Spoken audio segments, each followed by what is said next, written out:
Peace, love, blessings, and honor. Thanks for joining us, everyone. I'm your co-host, Ize Redd, And I'm your co-host, Reality Soldier. and we are Garvey's Garvey's Ghost Ghost in the spectrum of roots. I knew you'd be impressed with that. That was a good intro, already. I told you. I Yes. thought. So Well, we do. today is a very, very special day, and I'm really chuffed. Yeah, me too. We've got a fella that I've known for a little while, and haven't seen him for a little while. And he's well. Let me just read out some of. I don't know. Tell me if this is right. 'Cause it just seems he's a world Tai Chi champion. Wow. He is a European gold medalist. What? He's an instructor. Again, let me get this right. Long fade Tai Chi Kwan. I said that right, didn't I? Yes. And he's also a resident. You're still teaching at the London School of Hapkido. Yes. Anything else to that? Did I miss anything out, Major? Because that seems the like resume? a lot. That's Keep a it resume. simple. Yeah. A lifelong martial artist, boys and girls. And I'm really happy that we're here to have a chat with him and talk about his life, his philosophy, his achievements. And the thread running through it is that we're Londoners here.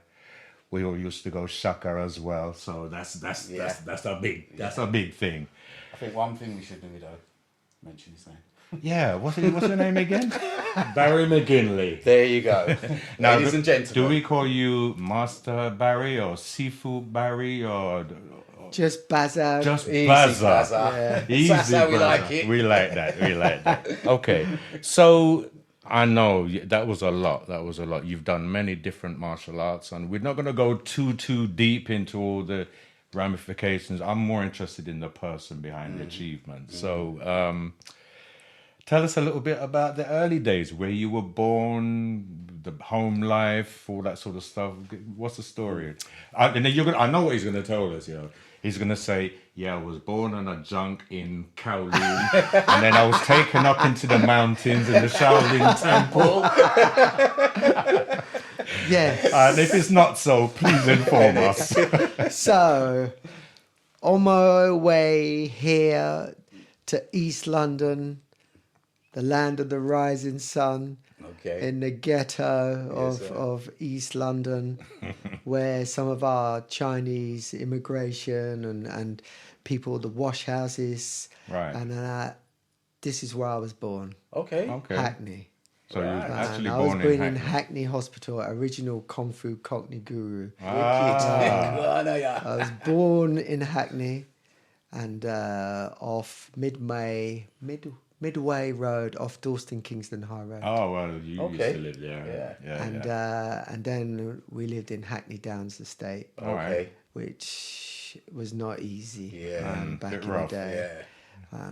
Yeah. So the hospital it's the old Hackney Hospital now. Which is no longer. Yeah, you know what it is now because I was born there. You know what it is now. No. It's an institution for the mentally challenged. Oh, okay. Yeah. I don't want to make any trite jokes or draw any parallels with Yeah. my own crazy disposition, but yeah, folks, it's true. Yes. So I was born in Hackney and kind of bred up in Glasgow.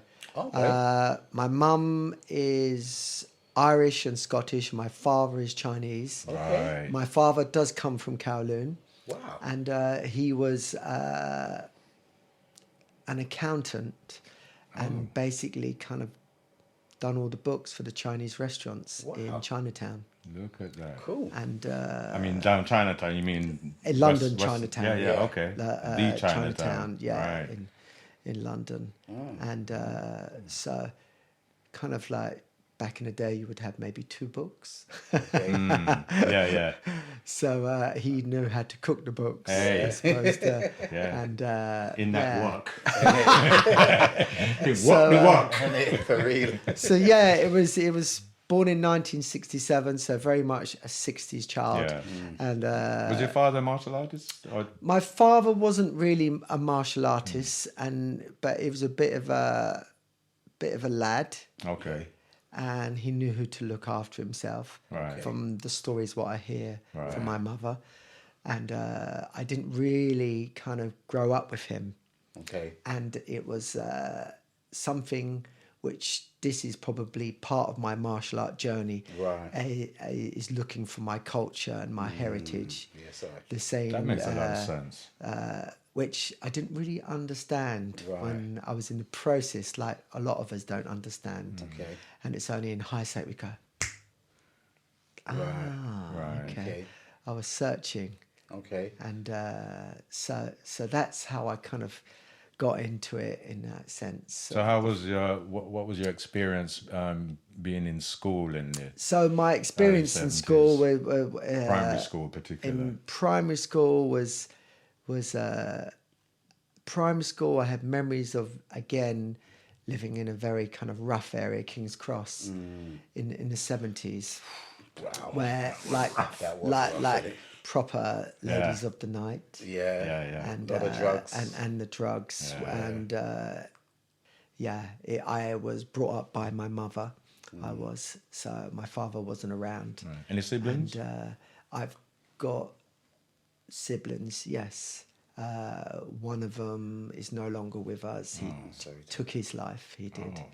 And that's part of probably our upbringing and post-traumatic stress Carrying that trauma. of the trauma, as we're understanding a lot more in this day and age, how Absolutely. ancestral trauma is passed on Absolutely. in many different in our ancestors, and sometimes our ancestors also choose who to kind of give a custodial kind of seal to change it as well, Right. which I believe. Okay. And man, you're here to change Yeah. things, To break the cycle. and yes, Rectify and yes. solidify. And all of that. I know suddenly we're going in a bit deep. No, it's cool. It's cool. It's But good. Like we said, we want to know you as a person. yes, so my roots is very much kind of like East London, kind of single parent family, kind of mixed race, mongrel. Because back in the day, in that sense of in 1967, so close to the 70s, you know, the whole boat person kind of vibe. Right. Yeah, you boat person being. Yeah. Now I may not look we used so to get much banana Chinese. boat, innit? So, Yes. Because So- I'm mixed race as well, so it's the Yes. same kind of, do you know what I mean? Go on. Yeah.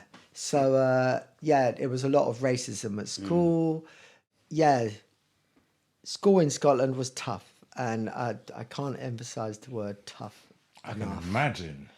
And only being the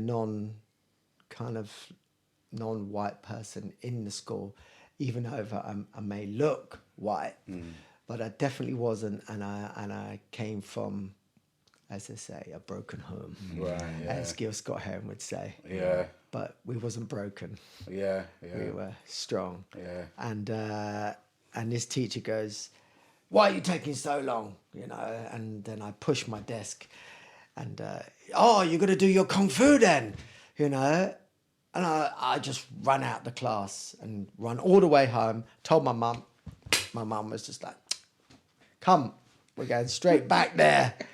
Pulled me all the way there to the school. "Where's the teacher? Come here. What did you say to my son?" She slapped the teacher right in the face. I was like, "Oh no."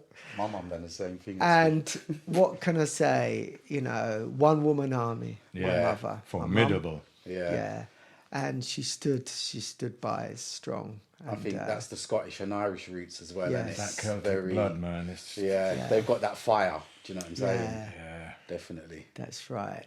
And there was lots of, and then after that, they used to, was it strict? Yes. You used to get the belt, a leather strap like that, cut like a V, like a snake tongue. See?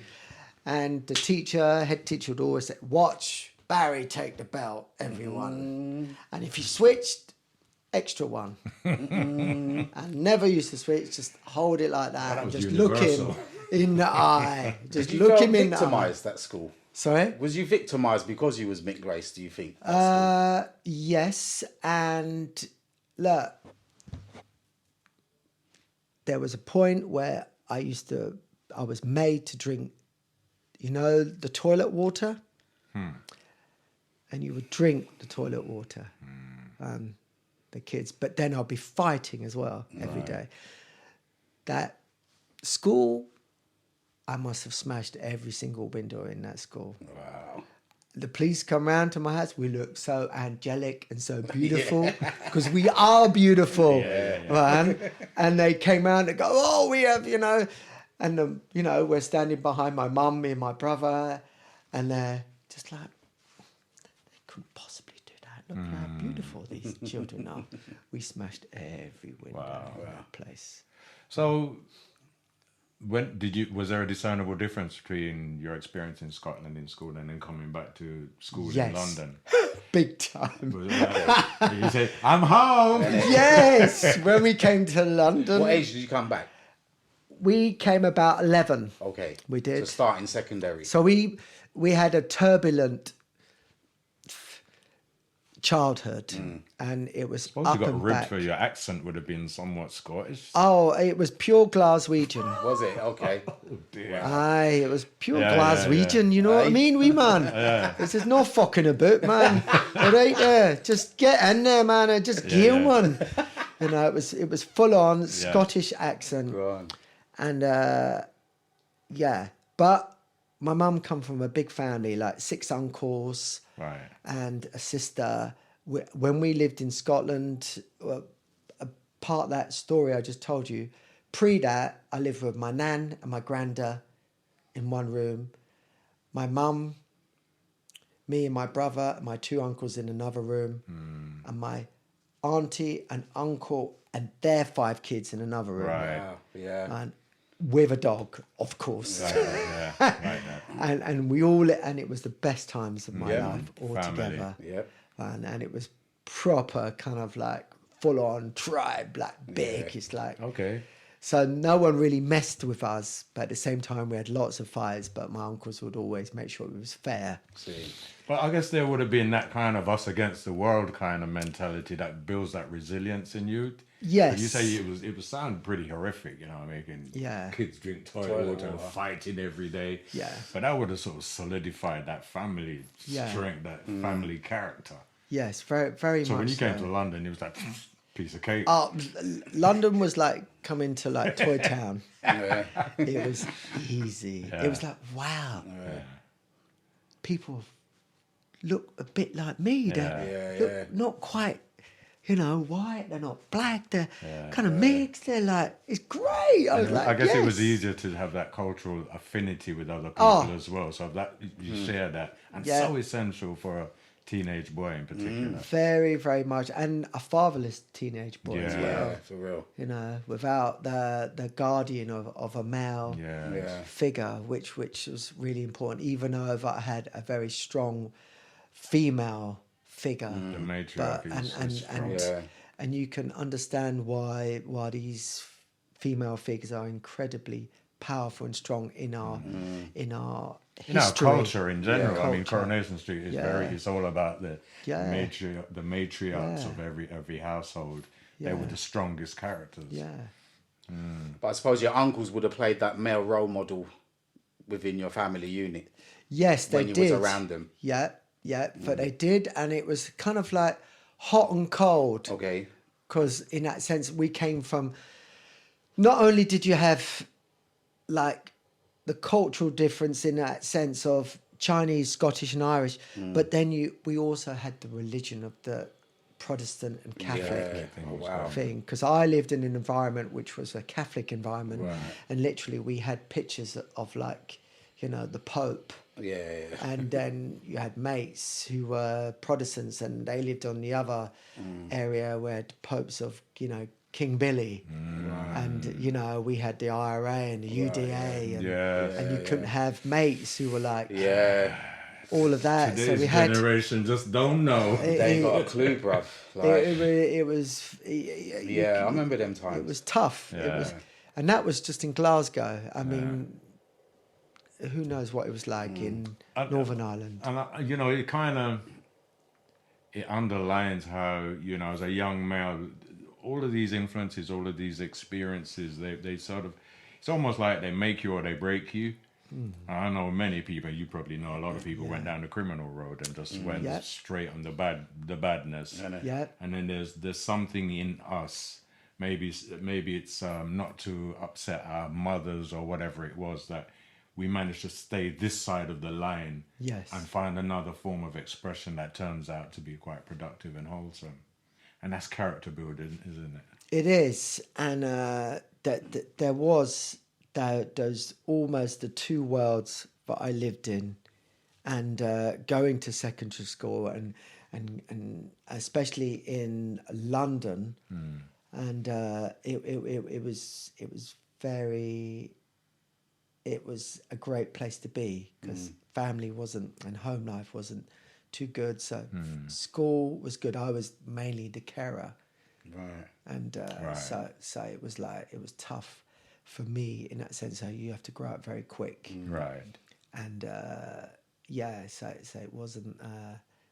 It was a great place to be. School, like making, like kung fu movies or being in a London education authority. Right. It was like, I think that was the forefront of great education. Seeing at the time, Because you had real teachers who wanted to be teachers so and embraced people of differences who come from a broken home or stuff like that, not quite the norm. Yeah. And so they were, and like youth workers, they were really youth workers. And there weren't almost any boundaries. It was very integrated. Yeah. And they cared for you, and they that they gave you time, which maybe you didn't get from family and from the home. So you mentioned the teachers. I remember the very foundational teachers that kind of shaped the trajectory of my life, and I could name them now as you would. But I'm interested in their impact on you and how you was able to sort of take into account all your experiences and then started to go on your journey to the current day. How did that go? Well, to the current day, to where it came from, I would say it was more like the youth centres, the youth clubs. I spent most of my time in a don't think they have them anymore, adventure playgrounds. And where you would literally be up 20, 40, 60 feet high, running, jumping, swinging off ropes. I mean, they would all be, like closed. They do not have them. The word adventure playground probably doesn't exist, and it's not Kids allowed to. They're not allowed to play when it's raining. They're not allowed to go out when it's Because of the snowing. and stuff like this. So I spent most of my time climbing trees on Hampstead Heath because we came back from living in King's Cross to the East End and Hackney to then coming back at the age of 11, and we actually arrived homeless in London. We did, because my mother basically saw a murder and the police couldn't protect us. Wow. So we were basically on the road and on a night bus from Glasgow, and the police literally said, we cannot do anything there. I thought we had it hard, bro. This is Man. we were living fairy tale. And we basically lived for a couple of days on the edge of the road where they had these buildings. When they were doing roadworks, they had these little metal corrugated iron sheds. You two probably remember them on the side of the road. Then they have a little door. They had two benches. Then you had donkey jackets. Adam, what was it? And there. Yeah, I remember them. Yeah. So like a workman kind of. Yeah. They obviously not allowed to have those type of things on the road now. They'll all be sleeping in it. Yeah, trust me. And so we came back to London like that, and going from school and all the teachers were just incredible, welcoming and just loving and good vibes. That must have been a stark change. It was a big difference from Glasgow. Did that make you more of a better student in terms of your actual learning? 'Cause you No, actually- it didn't. There was okay. there was too much confusion. Right. Even I experienced the love and the good vibes from all of those teachers, but I was still finding my way, and that there wasn't any self-esteem even then. That it was very low self-esteem, Right. and it wasn't any self-love. It was just pure survival. Right. Pure survival. So you didn't even get a chance to really think about ambition and what you wanted to do. Absolutely not. I you know, there was absolutely no way. Wow. And there was nothing of that. There wasn't any future. It was very bleak. Day-to-day living, basically. Yes, yeah. Surviving. Yeah, and especially looking after a parent. Yeah. And it was. So tough. the incident that why you had to came back did have quite a toll on Mum then? Well, it had a toll on Mum and probably my brother as well, Okay. because apparently he possibly saw it happen as well. Oh man. So there was lots of things going on, but a lot of things, as in family, don't really come out until later in life, 20, 30, 40 years, and it's like stuff like that. And so yeah, there's lots of stuff. I guess as a young person going through all of that stuff, I mean, there would have been avenues for you to, almost like escapism. For me, it was definitely music and literature. I would read, go in my room, because I had a room. That was a new thing in the later part of my life, but teenage life. But having your own space, only because I had 3 younger sisters and boys and girls, you know, that dynamic. So I had to have my room, and reading and music was my escape. So I'm figuring that music would have been an escape for you. What were you first into? What can I say? Music was a big saviour for me. What were you into? And that would have been Bob Marley, the Beatles, basically, and not even we used to have like Walkmans, but we had some dodgy, cheap version of a Walkman, and we couldn't quite, not the Sony Walkman, with the all trendy thing. What It do you was mean? some Walkman, a Walkman is like a cassette, A cassette. which was a cassette player, and you put it in, and you have the batteries, and when you didn't have the money, you spin it around with a pencil to save the batteries, and I used to literally go to bed listening to the Beatles, Bob Marley, and listening to an audio talking of Bruce Lee. Oh, wicked. Okay. And that was my kind of saviour in that sense of what I probably got it from Camden Market or something like that. Okay. And so music was a big thing for me. You were saying that music was a big part of your life. It's a source of, you know, escapism for everybody in that time, especially in the 70s. Not only that, we had some damn good music in those times as well. So revolutionary. Sorry, I don't want to be ageist or nothing, but what you're not listening to nowadays is rubbish. So, all right, music, and you'd already done some judo while you was up in Scotland. So Yes. And I imagine as being of mixed heritage Chinese as well, you would have drawn a lot of affinity with one of the greatest people of the 20th century, Liu Xiaolong, Bruce Lee. So how did you tap into that? What was you must have drawn a lot of energy from that. Very much so. That it was one of those things like all young boys had posters. Posters of Bruce Lee everywhere. What was wallpaper in them days? We didn't have none. No. Yes. We used to cover up all the patterns on the wallpaper. Everything, every square inch. Yes. And he was, again, our saviour and our teacher, our long-distance remote teacher. Definitely. In that sense. We never met in person, but he taught us all many, many things. Yeah. It's phenomenal the impact he's had. I mean, cross-culturally, I mean, there is not a black community on planet Earth I would say, that is not heavily Yeah. influenced and has such reverence for this one man. Yeah. And the more you learn about him, it's this sort of openness and generosity of spirit where he was open to everybody, because before that it was very dogmatic and very regimented.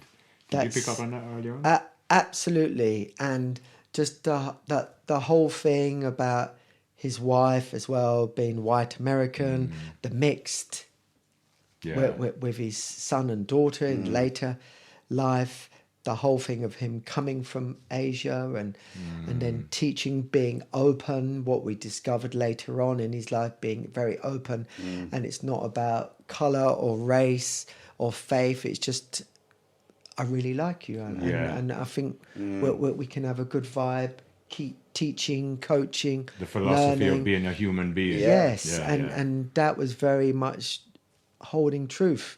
Him and Muhammad Ali Oh, Okay. man. and Bob Marley. Yeah. We're talking about role Idols. models Yeah. and idols, which we don't really have that in this day and age of such substance. Yeah. What really stood for something. Yeah. Icons. And these are like lifetime icons, which are kind of makings of me. And as I say that, I was like, God, I feel like taking words from Curtis Mayfield. These are the makings it's the of truth. what we do. I mean, later as you say that, Yeah. that was underlined even further when I read the autobiography of Malcolm X, and it was this sort of thing where you see the transformation from this sort of street hood, a very intelligent young man, got battered and bruised by racism, withdrew, became a street thug, and then found redemption. Yeah. And it's this sort of the ability to be able to journey and transition into a greater and a higher being.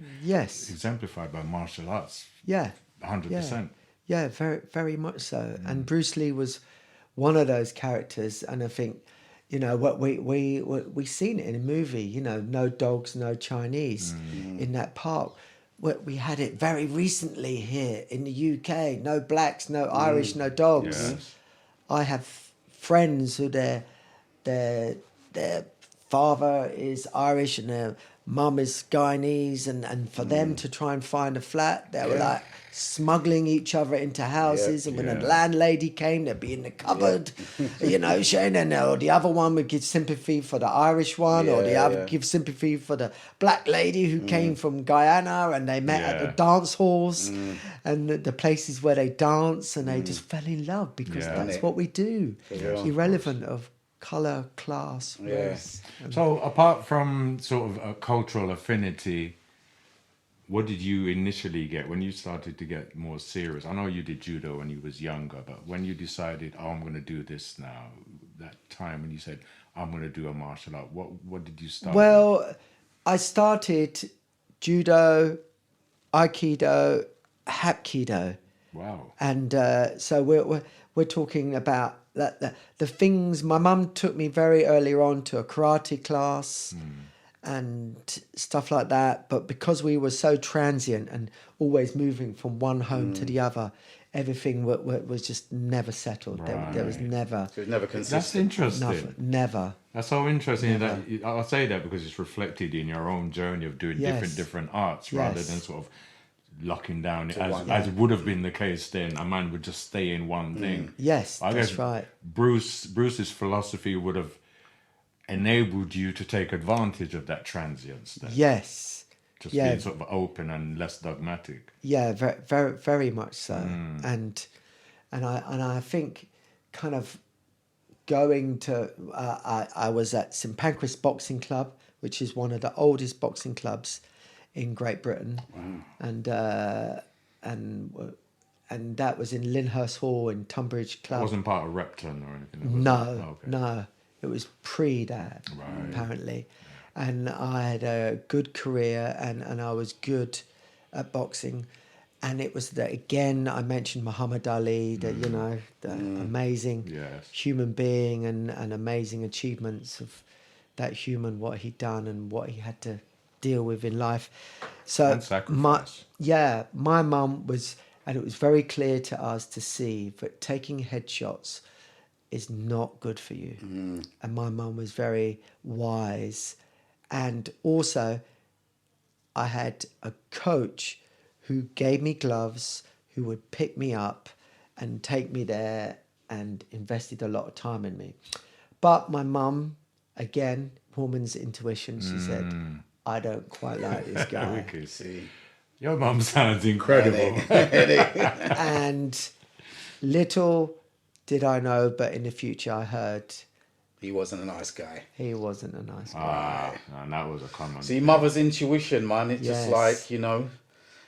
And this is where we need the female energy and the Of male course. energy Yeah. constantly. Yeah. Constantly. And Definitely. Yin and yang, innit? and that this is why it's really important for the youths, for family units to be as best as we can. It's tough. It's not easy to collaborate and harmonize and unify as parents and kind of stand by our children and be observant enough to watch. So keep a watchful eye on them. Yeah. So. And that shapes you as an adult. So being a I said father no. yourself. I was, and literally he came round my house. Can I have the gloves back? Okay. And I was like, here you go. Here's the gloves. And I gave the boxing gloves, and they were expensive back in those days. Getting any form of gloves or anything, mitts. Yeah. And so I let go of the boxing and went down more the avenue of the martial arts and just got more into Hapkido. I did, which is a Korean form of martial arts, which we see in Game of Death of one of Bruce Lee's teachers, Jae-Han Jae, who was a character in one of Bruce Lee's movies, who was an amazing You know, ambassador. it's funny you said that. I always think that it. I don't know what it was, but I always felt that it was. Enough respect to Master G, but I always felt it wasn't a great representation. His being in that.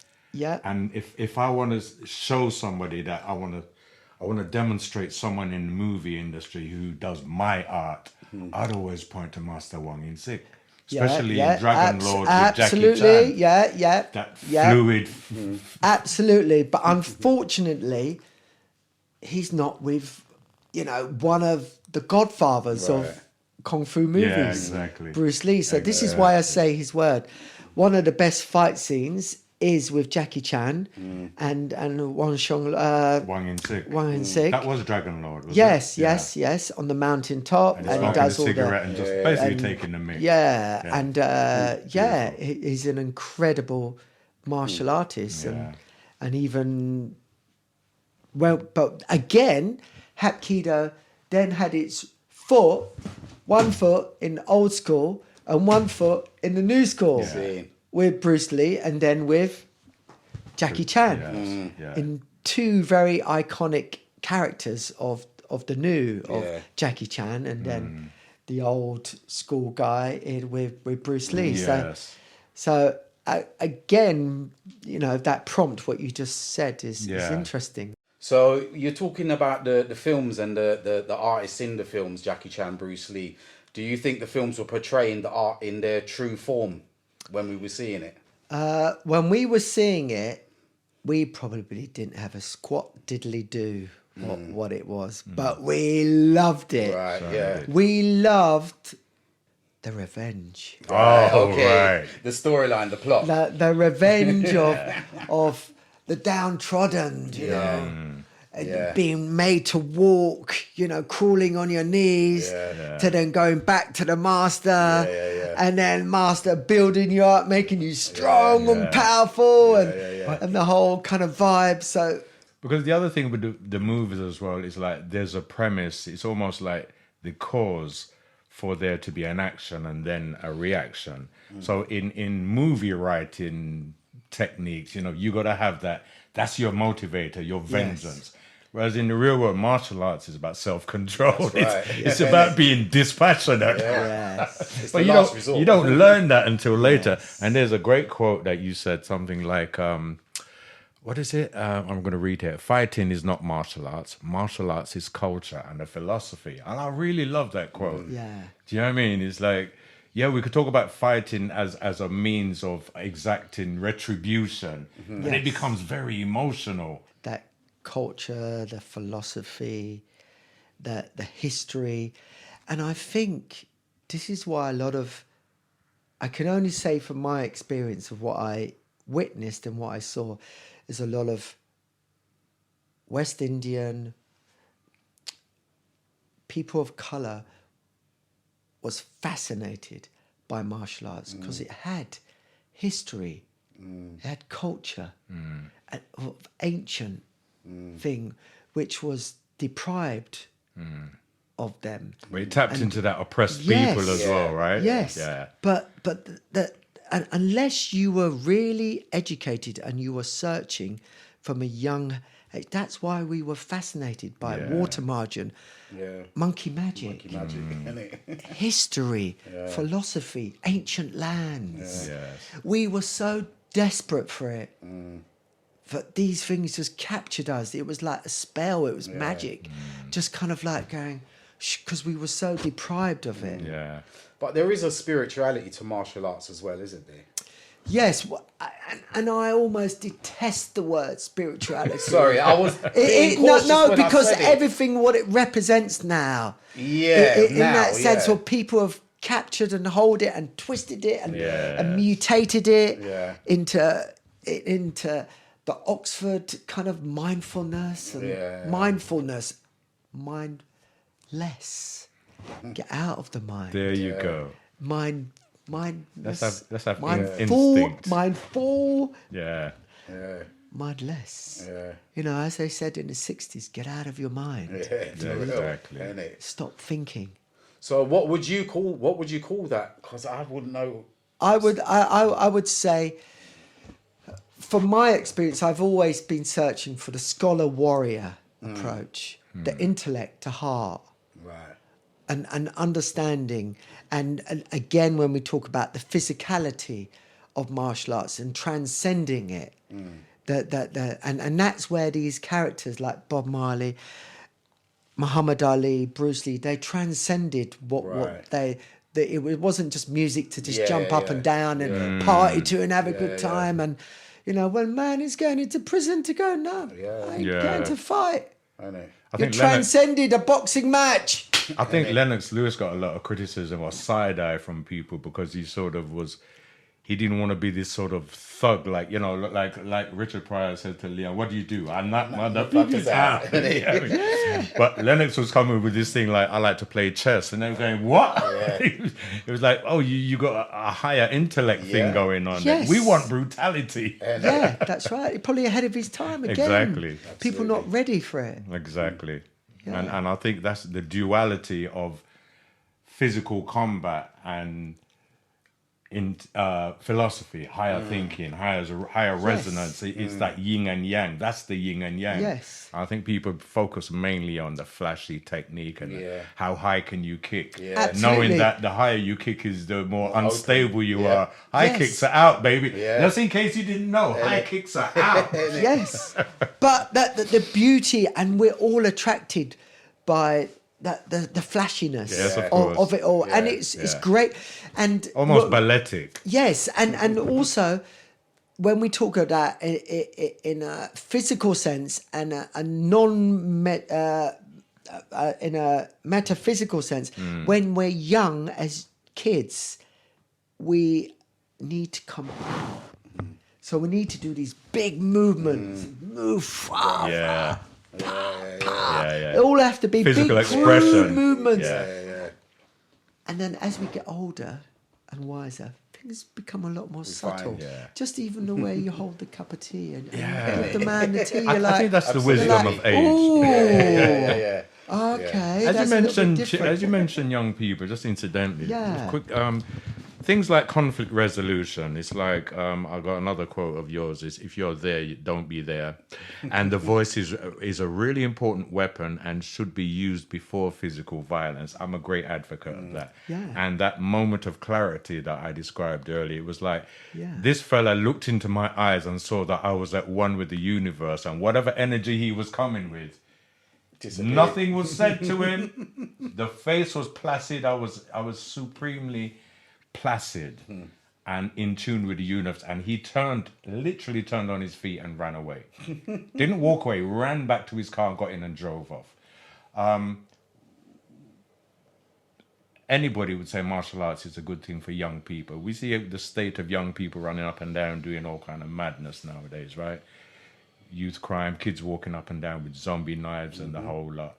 If I had a choice and I had money, I would instill martial arts training at school. Yeah. As, you know, part of your PE lessons for that tranquility and that whole yoga, all of that stuff. If you had a budget, unlimited budget from the Home Office, and they said, right, we're putting you in charge of youth development, how would you go about it? I would again adopt your approach very much so. And also, I don't know if you're aware, but in Thailand, some of the young kids, like when you're 18, 20, you have to spend 3 months as a monk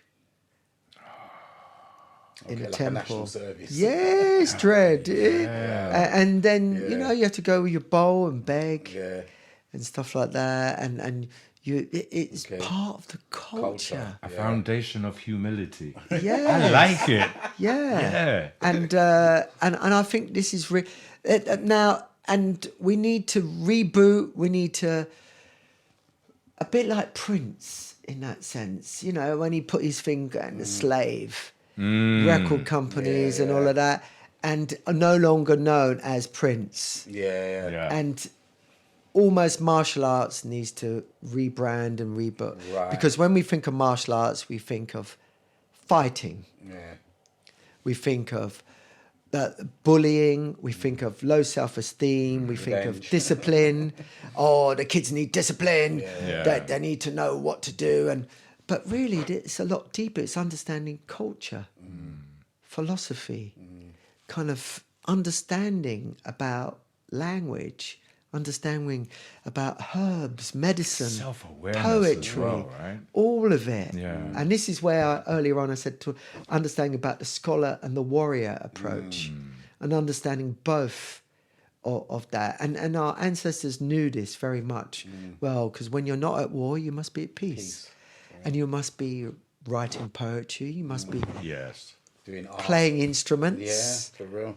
In that sense, players of instruments, and then we give us more harmonious feelings. So when we're on the battlefield, we find that movement, moving through time and space. We're constantly aware how that harmony feels inside us when we're under extreme stresses. Right. Yeah. Whether a man is walking towards you in the car and you're just like, you don't know where it comes. It just comes. There's a comfortableness, a softness. Exactly. And a kind of emptiness, a softness, and sometimes we're not even aware of that until, wow, he just walked away. Why did he walk away? Well, babes, you just went somewhere else. I've never seen you like that. Let's talk more chronologically about your journey through learning martial arts. You said you were doing judo, Hapkido. Hapkido, for all those who don't know, is the Korean martial art. They call it the Korean national art. Joint locking, kicks, punches, and all that stuff. And I want to see the thread that goes from that to Tai Chi, because if you ask anybody what's Tai Chi, I'd say to them, if they ask me, I'd say, well, when I walk through Hong Kong in the mornings, right, and I see lots of people doing these very soft, graceful, balletic movements, that's Tai Chi. And they would say to me invariably, but that's not fighting. That's not kung fu. Yeah. So I'm interested in that journey as well. Okay. So that journey, before that journey, I was a student in Hapkido, and then at the same time, Who was your first instructor? My first instructor was Gavin Sneal. Gavin Sneal from Herein Hapkido Association. Is this the Gavin that Master Jack used to train alongside? And then his teacher is Master Hong. Right. And Master Hong is a real interesting character because he was sent by the Korean government to teach Hapkido in the UK. Okay. And to everybody, or to special forces? To special forces, to the army. And he then went up to Norwich and taught a group of people up there. Right. And an amazing character, and he's my Hapkido teacher today. I'm still under his wing. Every so often I get a call from Barry. Hello, Barry. Master Hong. Are Amazing. you training? I'm like, yes, Master. But suddenly I feel like 12 years old again, 55. I'm like, That's wonderful. you need to train, Barry. You need to train hard. Okay. Okay. You must give it your best shot. You must train. And when you've got an interesting character like that behind you, and he stayed at my house, and he's into the Diamond Sutra. You can have a look on Google. Right. He's all into the philosophy, and yeah, he's a real interesting character. And so as other teachers as well, there's been another teacher called Trevor Rand, Jacques, as we know as well. He was also one of my teachers and kind of like led me and guided me. And also, I need to actually big up Jacques a lot, because Jacques is the one who really, again, like when we talked about self-esteem and stuff like that, I had no self-esteem. Right. And Jacques really saw something which I didn't see. This is Master Jacques Jules. Yeah. And Master Zach Jules, wherever you are In Mauritius. Mauritius, in that nice, beautiful place, you deserve every bit of it. And Now, that's a unique character. and I met him as a young. I met him in the 80s. I did, and he was a lot older than me, and he was always nice to me, always nice, and maybe he could see I was a bit troubled or a bit lost or whatever. Probably. But he gave me one of my first teaching careers and jobs in the London School of Economics. Right. Wow. He also, and which I was getting paid very good money. That's the first place I that. trained with Jacques. Yeah. LSE, yeah. Yeah, and he had faith, he had confidence in me, which I didn't even have in myself. He's got a knack of that, hasn't he? Yeah, yeah. You say, no, I can't do that. He said, what are you talking about? Yeah, and he when I met him, he had this big afro, a bit like Gene Kelly out of Enter the Dragon. Yeah. He was like that. He was like very much like that, and maybe he encountered a lot more than I knew of, so yeah. Much respect Big to up Master Jacques. Yeah. Wasn't he a bus driver? Yeah. He was, Yeah, and very humble. Yeah, Humble. he's a lovely man. And I can't wait for him to come back, actually, because I haven't seen him for a little while. It's either I meet up with him over here, or I might have to jump on a plane. It's one or the other. yes.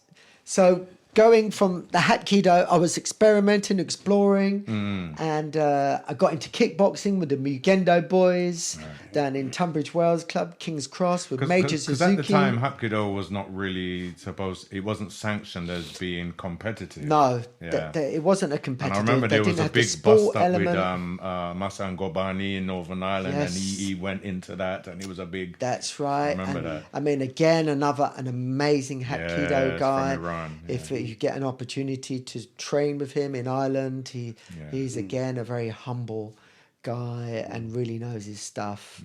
And so I was exploring and cut, paste, edit, save as, She's underpinning all of it. Yeah. And maybe I had too many tabs open and running a bit slow. Yeah. But I was hungry. I was searching, and so I got involved with kickboxing, which I met up with again another amazing teacher called Chris McNish, and he trained under Major Suzuki, and Major Suzuki was teaching karate. Then They developed freestyle karate in the 70s, what became kickboxing. Right. And American kickboxing.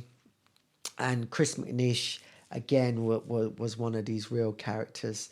And then there was another one called Dwyer, Sensei Dwyer, who also was an amazing fighter and athlete and human being as well.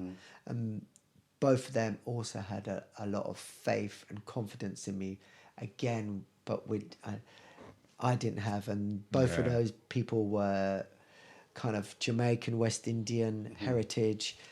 This episode was brought to you by Reality Sound System and Alpha Bravo Films.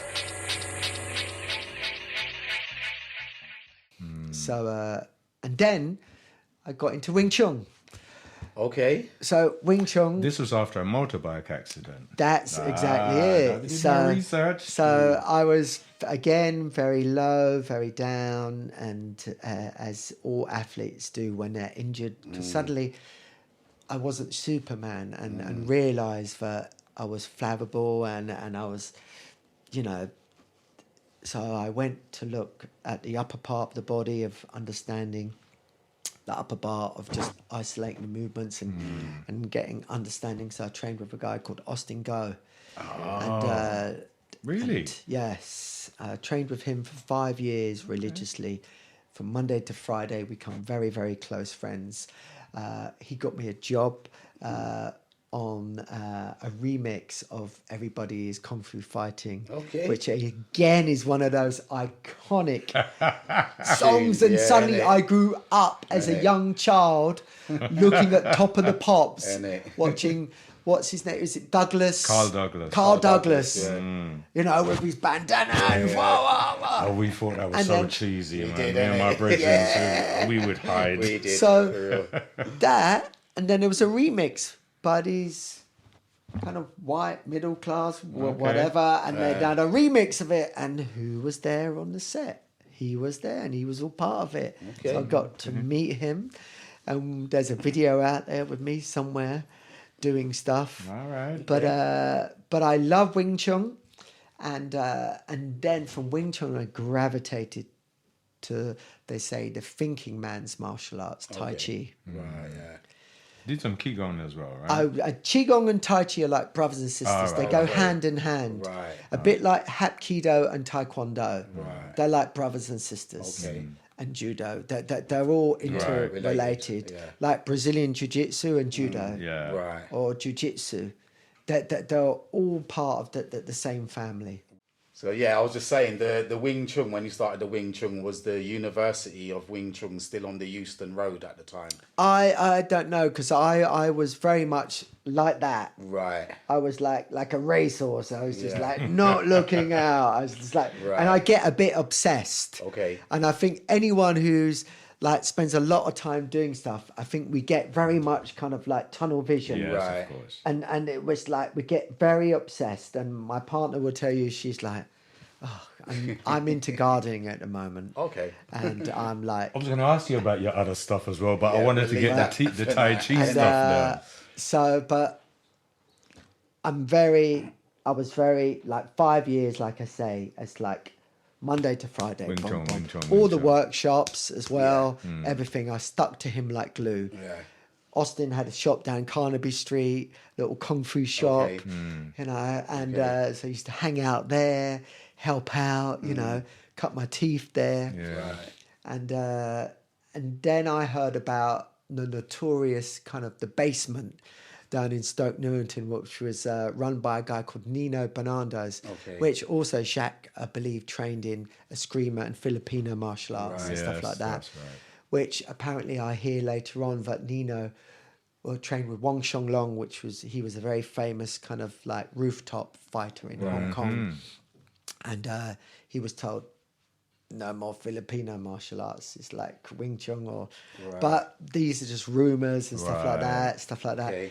But so while I was training with Austin Go, I went down to the basement and I rocked up like a cheeky young man. You're an upstart. And I was like, where is this place? The basement? Oh, I'm like, yeah, come on, man. Let's get down there. And I went down there and got there. And I think I may have even crashed my car trying to find it or something like that. You know, I was so eager and so hungry for it, hunting and stuff. And so I eventually found it. I went in. And back in the day, you can't just rock up to someone's class. You've got to be invited. And it's like, well, who are you? So I turned up all just like, yeah. It's like, yeah, I've come to check you out. The man is like, That's so like kung fu film, isn't it? you come to check me out. Isn't it? It's like, well, who are you? And you know, and what are you? And he came outside of the class, closed the door, and we had a private chat. And then I was on my feet, gone, and it was just, you know, you're not allowed. You're not. Okay, You're already training somewhere else. Right. Yeah. And that's part of learning the martial art etiquette. Yeah. You're eating food on your plate. Why do you want other food? Yeah, for real. Unless you're finished with that, then have that. What camp are you in? Yeah. Because back in the days, now we have mixed martial arts, very different. Yeah, I do a bit of judo. Yeah, I do a bit of Brazilian jiu-jitsu. Then I do my striking, my Muay Thai, and then I do my American wrestling, you know. And so it's like everything is so much more embraced. Before, back in the day, everything was very separate. Yes. You're in that camp, you stay over that camp. You know, and back in the day, it's like martial arts is like Coca-Cola. Coca-Cola went to India, and Indian people said, "We want to know the recipe." Right. No, you don't know our recipe. Indian people went, "Go away, Coca-Cola. Then we don't want you." So, a martial art training system is learning their recipe of how to fight, how to be, how to understand movements, and it wasn't about just I want to see what you do, and I was very maybe inexperienced and impolite, and I was learning. How old was you roughly these times? I was probably round about in my early 20s. Okay. And this is just after my motorbike accident. So it was early 20s. Okay. And remember that we were younger, and there wasn't the internet around, and there wasn't YouTube. You had Foyle's bookshops, Tottenham Court Watkins. Road. I don't remember Watkins. And Watkins is a bit more esoteric. Right. It is. And then you had Compendium Bookshop, which was the hippie kind of bookshop. And I didn't have pictures in mind. So everything was harder knowledge. Yeah. You had to attain it. Yeah, you had to seek to it. get it, and For real. so you'd sit down in the bookshops and read the books, and because you couldn't afford them, and you'd be sitting on the steps and kind of. So that I from Wing Chun, I wanted to understand, and I didn't understand this at the time. I wanted to go into more Chinese martial arts and understand more about my culture of where I come from. And that's, in hindsight, I can say that, but in the process, I didn't understand that as a young man. Kind of understanding about my culture, my philosophy, the history of where a certain part comes from, my Irish ancestors, my Celtic ancestors, and I kind of had an understanding, and I felt kind of a connection with that. Right. And I guess having an absent father, of the culture, the food, the mentality. Well, when your father was absent, was the whole of his family absent as Yes. well? Right. Okay. Yes. Wow. Yeah. So So that he was means the really- whole yeah. culture is denied. You've got part of you is missing, basically. Yes. Hasn't it? Yeah. And you found it in martial arts, or Yeah. Chinese Yes. martial arts Very, specifically. very much so. Yeah. But then so much so that then I was teaching at Camden Chinese Community Centre, which is the first cultural Chinese centre to be set up in the UK. Okay.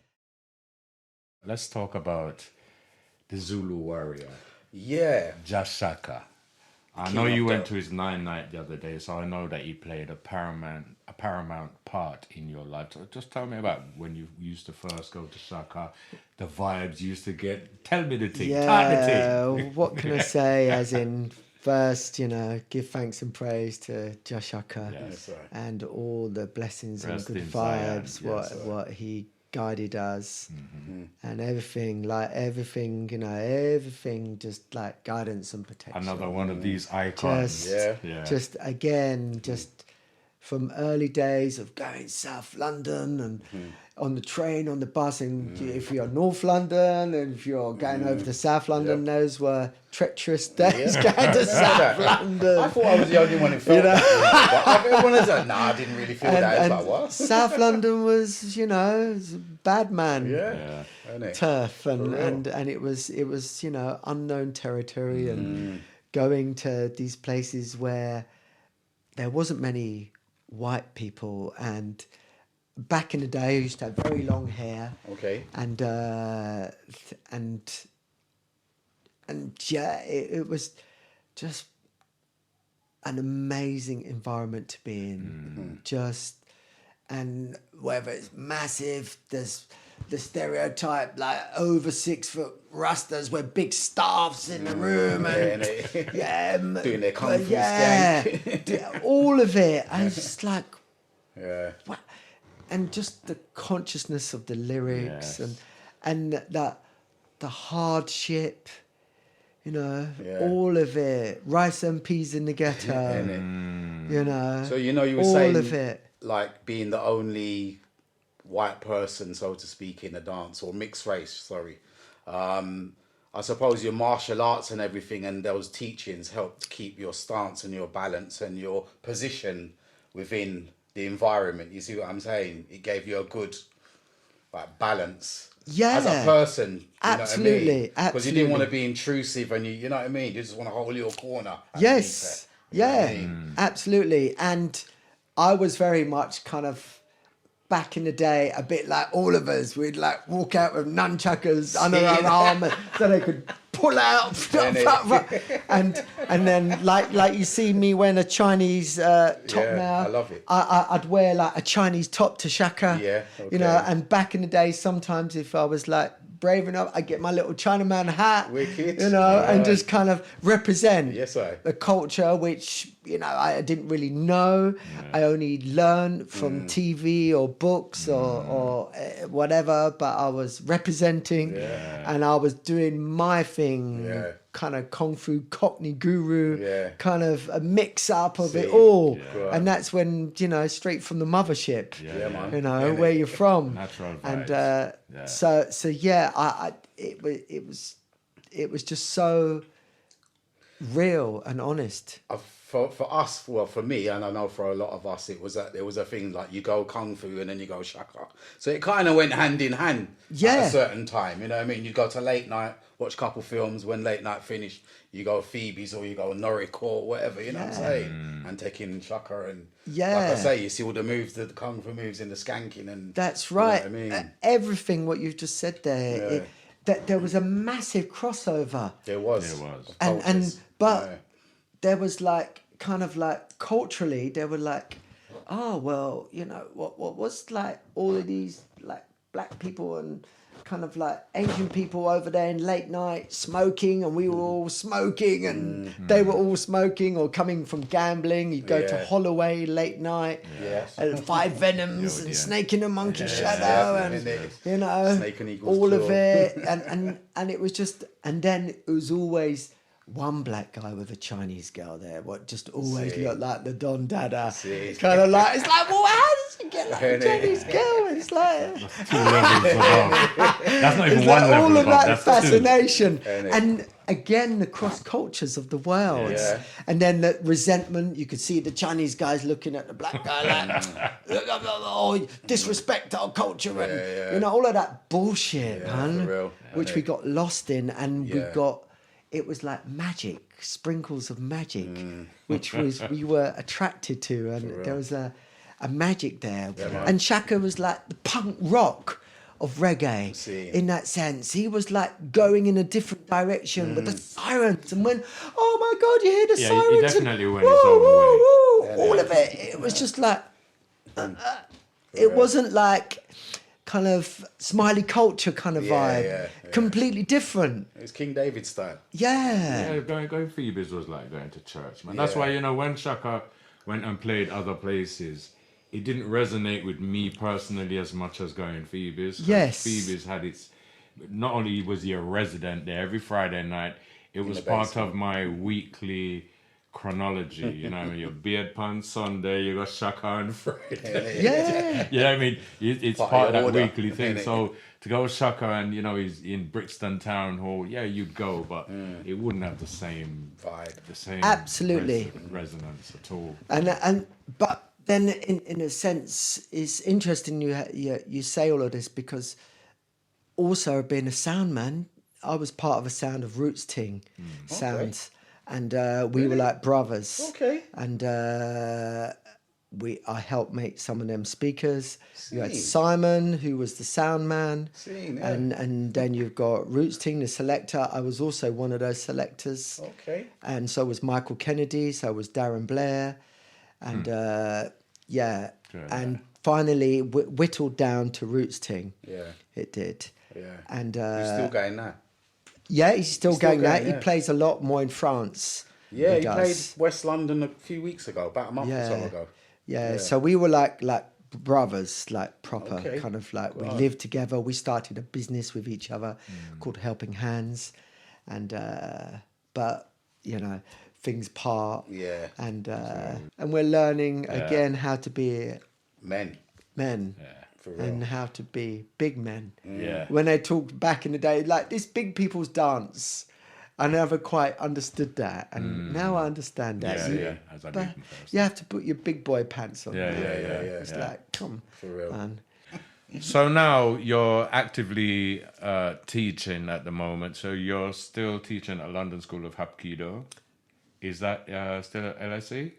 No, that's in North London, Kentish Town now. Oh, right. That is, yeah. And you're running the show. Who you? I'm the teacher of the London branch. I'm under Master Hong of the Hanyang Hapkido Association, and the headquarters are up in Norwich, Right.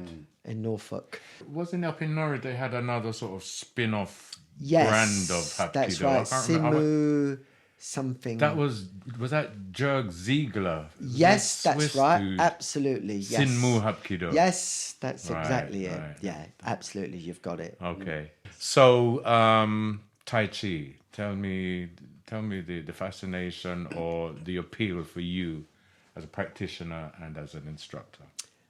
Tai Chi for me is like my pension. It's like, now, for instance, if we look at the fire brigade, or we look at the police force, or we look at any kind of work environment, and if you've been working Where we there, going? and if you can be working there from a young age, Yes. to have a really good pension, and there's not Right. many of them from back in the day. Right. You get more and more money as you get older. Right. And I use this analogy because everyone relates to money, unfortunately. Yeah, yeah, yeah. And so I see Tai Chi as a high interest account, like an ISIS. And it's interesting. Going back to Hapkido, there was a woman who brought hot yoga over from America called Bikram Yoga. And her name was Michelle. And she also trained here at Hapkido. And she was responsible for Bikram Yoga coming over to UK. Did and you I know went hot yoga to was a thing? I didn't know. I knew somebody who did that. yeah, and where they put big heaters on and they do it. But anyway, I went to one of her class. She was there. She goes, "Oh, Barry, it's you from Hapkido." She went out with one of the teachers there, etc. And she goes, "You must. How's your body? Mine's messed up." And I was like, "Mine's fine, man. I've been doing Tai Chi and Qigong." Right. And as I said earlier on, I've recently, just before lockdown, I started Brazilian Jiu-Jitsu. The teacher is the same age as me and the same birthday, the same date, the same month, the same year. He's been doing martial arts all his life. And he's like, wow, the way that you move is incredible. You use a phrase, your body bank. Yeah, it's the body bank. Yeah, Absolutely, Tony. When we look at the lotus blossom, we always focus on the beautiful, enlightened, the lotus blossom, but we forget about the long stem underneath the water, the hollow stem of the lotus blossom, and then the dirt and the murky, muddy waters, and the entwine and everything twisted, messed up, the roots all like twisted and untwined. Which is the real beauty, really, because that's the nourishment. Yes. That's on a cellular level. Yes. That's the beauty. Yeah. And that's where I get my beauty from. Right. You know, the pretty and the ugly, Beauty and the Beast, Yes. the fawn and the rose. It kind of sheds some light on my approach. And again, these are all things I've learned from different teachers. And what does Tai Chi give to me? Again, it's the teachers what you encounter. Finding the right teachers, the right elders, the right people you hang about, whether good things stick to you, bad things stick to you, you need to just go, no, that's not me. No, that's not the real me. No, that's not the real me either. No, that's not the real me. Yeah. Okay, I think that might be starting to look a bit like the real me. You did mention everything was good with a certain teacher or instructor, but then you said something, you got guru'd out. I'd use that very word. much Got to be so. too guru-ish. And some teachers can be very good at teaching you how to do a roundhouse kick, how to get you into a choke, how to, you know, do tan style, pak style, fook style, and all of these things, but they're gambling. They're always having arguments. They're vices. They're always sleeping with the students. They're always There's a having purity of troubles. spirit. And that's and looking for that holistic thing. And I found that very much in Richard Watson and Simon Watson.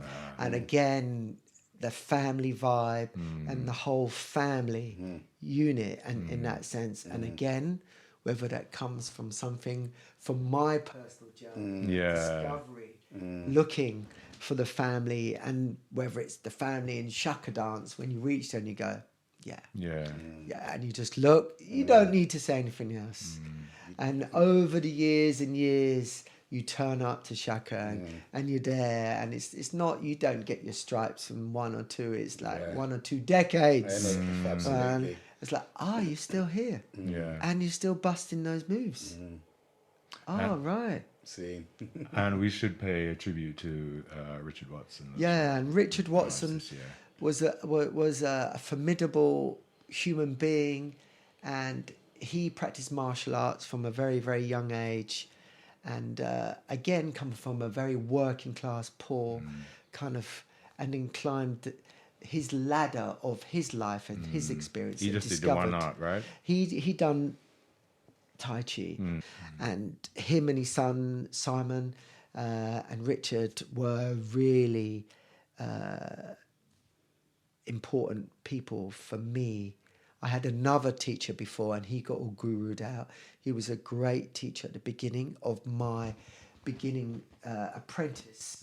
I was the sorcerer and the apprentice. And like Luke Skywalker and Yoda. And sometimes you got to slow down, Rasta. You need to stay here. Just, we're not ready for King David style yet. We're ready for Shanti style. Just move. We're not ready for completely steppers. appropriate for that time. It's like, when the lights turn on Shak, now we're ready to step. And it's like, So, it's a big thank you to Richard Watson and Simon Watson. So currently, what you're doing now, we've established that you're teaching now. What's the future hold for Master Baza? Master Baza, I'm very kind of... He's already mentioned pension. That's the body bag pension. Yeah. And very much being present in what I'm receiving in these times. These are tough times at the moment. What we're living in this day and age, and they are turbulent times, I would say, and so who knows what the future holds. I'm very relaxed and day to day, as we all had to take and adopt, very much so, what we've just come out of. And so for me, I'm spending a lot of time in Bagua. There's there's 3 internal martial arts in the Chinese systems: Bagua, Xingyi, and Tai Chi. Tai Chi is the more known internal martial arts. Right. There's internal martial arts and external martial arts in the martial art worlds. And you can't have one without the other. And there's a constant, we have it in the music, in the funk analogy. You got to get up to get down, and you got to get down to get up. Yes. So you can't have yin without yang, and you can't have soft without hard. Yeah. So I'm spending a lot of time in Bagua and Xingyi at the moment with my teacher. And you have a certain responsibility, again, as you come to a certain age, you become someone who has to be responsible to carrying a culture, a lineage of a certain style of martial arts, whether it's Hapkido, whether it's Xingyi, whether it's Bagua, whether it's a family lineage art. And I was listening to a woman talk about Gaelic music and Scottish and Irish music, and she said a beautiful thing.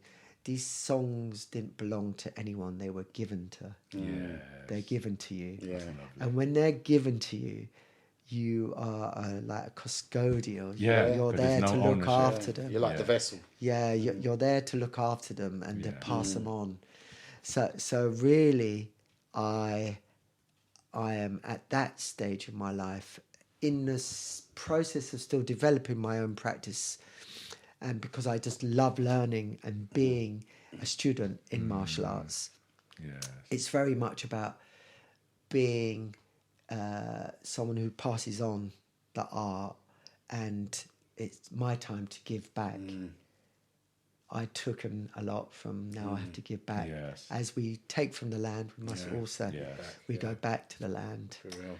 In that sense. I don't know if we could have made a more beautiful ending to this fascinating Absolutely. conversation.